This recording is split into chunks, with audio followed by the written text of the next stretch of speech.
So I was on a roll. I was an executive with a nice salary, annual bonuses and stock options, all the perks. Everything was on track. And on Monday, January 7th, 2008, at 3 o'clock in the afternoon in a small conference room on the top floor of our building, the president of the company wanted to have a quick meeting with me, which wasn't unusual since he was my boss. But the meeting turned out to be even more brief than expected. He fired me. And I'll never forget how his words just sucked the breath right out of me. And I left the conference room in a dazed state, and I went home and curled up in my bed in the fetal position for 3 hours. And while I could go on in vivid detail about how I felt, what I did to my self-esteem, my finances, and so on, what I now realize is while that event created the greatest amount of discomfort I had ever felt, it was that discomfort, the departure from my ordered life, that forever changed it for the better. You see, friends, what makes you comfortable can ruin you. And what makes you uncomfortable is the only way to grow. Let me say that again. What makes you comfortable can ruin you, and only in a state of discomfort can you continually grow. Now, I suppose if on January 8th, somebody come up and said, "Gee, buddy, getting fired's a good thing, because now you're really gonna grow," I probably would have smacked them. But pretty quickly, I became motivated to start a new journey. And after a couple of years of work with my new team and a PhD friend at the University of Nebraska, we had this epiphany on how to illustrate and apply the science of discomfort and growth. We called the concept the growth rings. The growth rings represent living environments that promote or hinder growth. And that includes everything from your place of work to even a fishbowl. You see, what dictates the size of a goldfish is its environment. And while this goldfish lives in a very safe environment, it's also very limiting in most every way. And when placed in a more robust environment, like say a small pond, this can be the result. Now, it also means he could be eaten. But friends, this is you. The environments in which you work, live, and play, they're all a proverbial fishbowl that dictates your growth. So the first growth ring represents a low-performing, low-growth environment called stagnation. Stagnation is understood by having to follow too many steps and permissions and minutiae that stifles creativity, independent thought, and action. To imagine an environment such as this, think no further than our state and federal governments. Now, the antithesis of stagnation is chaos, also low growth and low performing. Chaos can be caused by internal or external events or conditions. We see chaos occur at times in business mergers, natural disasters, and horrific events like 9/11. Chaos is having zero predictability or control over inputs and outcomes. Coming back down the growth rings, next to stagnation is the most desirable environment, order. Order is knowing that what you do or what is happening in your environment leads to a predictable outcome. And in predictability, comfort is found. But comfort is also what makes order so dangerous, because science shows that anytime you continually do something or even think about something the same way, you'll eventually stop growing. And this applies to every living thing, even our dog. You see, if Aspen had a chance, she'd choose comfort 6 days a week and twice on Sundays. But too much growth-limiting order would have prevented her from becoming a therapy dog. And had this been allowed, think of the lives this gentle soul would not be touching today. So before your order continues to limit the way you think and act, remember what I said earlier. Growth only occurs in a state of discomfort. Now think about the power of that phrase. Growth only occurs in a state of discomfort. I can unequivocally state I wouldn't be standing on this stage today without my uncomfortable, order-disrupting day 9 years ago.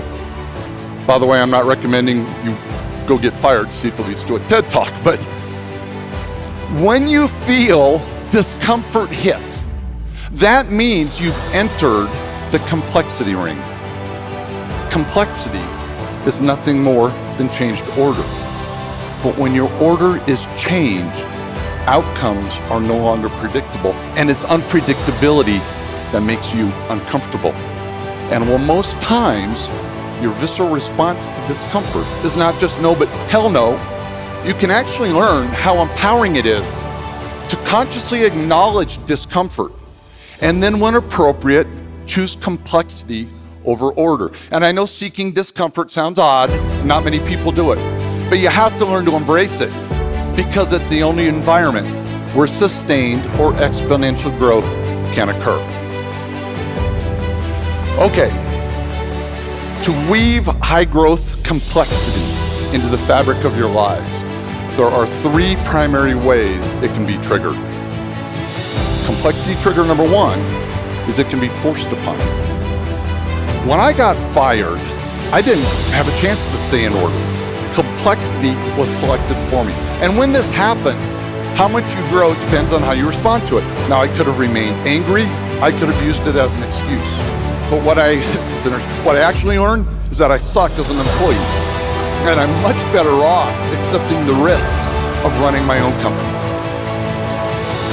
Complexity trigger number two, someone can help you get there.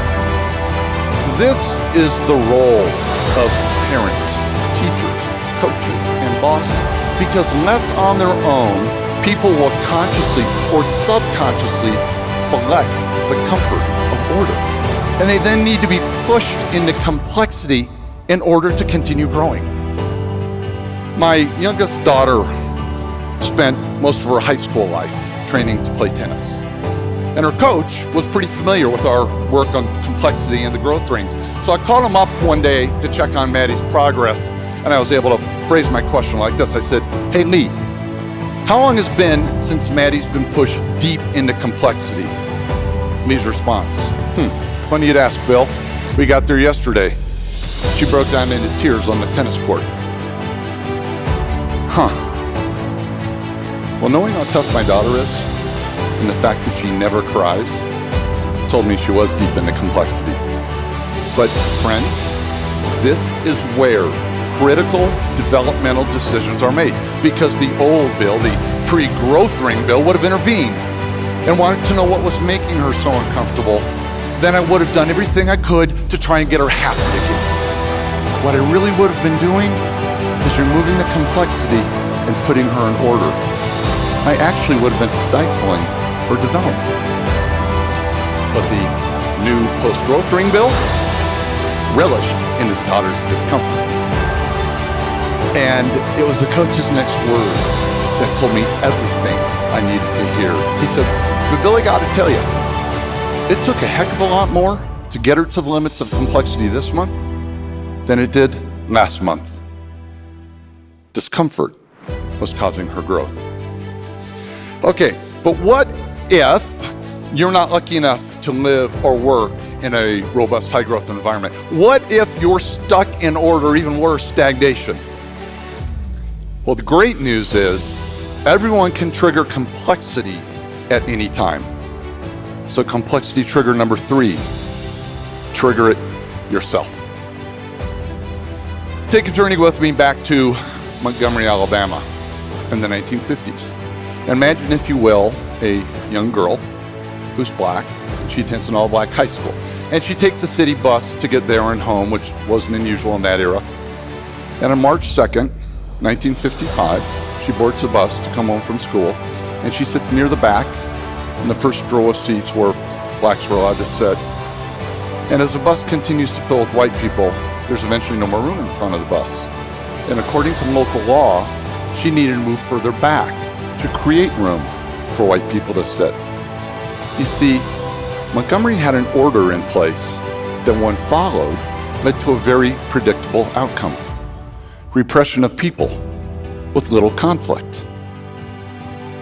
But 15-year-old Claudette Colvin had just spent the last month in high school studying black history, and she was understandably fed up with the historic and existing atrocities. And so on this day, she decided she didn't like Montgomery's order.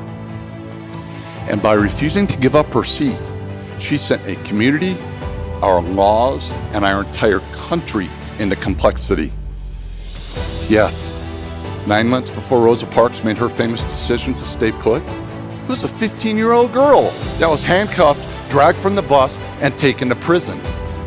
It was Miss Colvin, not Rosa Parks, who first fought the law, and by the way, was also the star plaintiff to testify in the famous lawsuit that went all the way to the U.S. Supreme Court.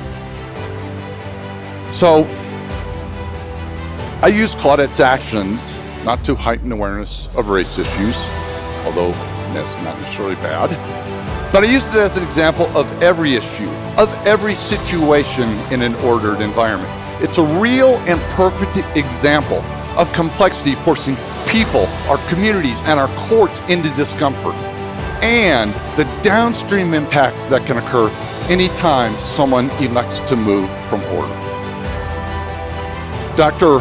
Serene Jones, in a recent book, summarizes this concept very eloquently. She said, "The constant facade of order hides the wilderness that is craving to seep out and teach us that life wasn't created to be what we think it is. Beyond words, we must experience the wilderness to be taught what cannot be otherwise known." So friends, it's not the discomfort of losing a job. It's not having a child break down on the tennis court, but it's order you should fear the most, because it is a threat. And order disrupting people like Jesus, Galileo, Claudette Colvin, Aspen's trainer, and maybe even a few of you have already proven. Now think about this. It's not the complexity triggering individuals or events you should fear the most, but it's your own willingness to accept or seek discomfort that will dictate the growth of not just you, but our entire world.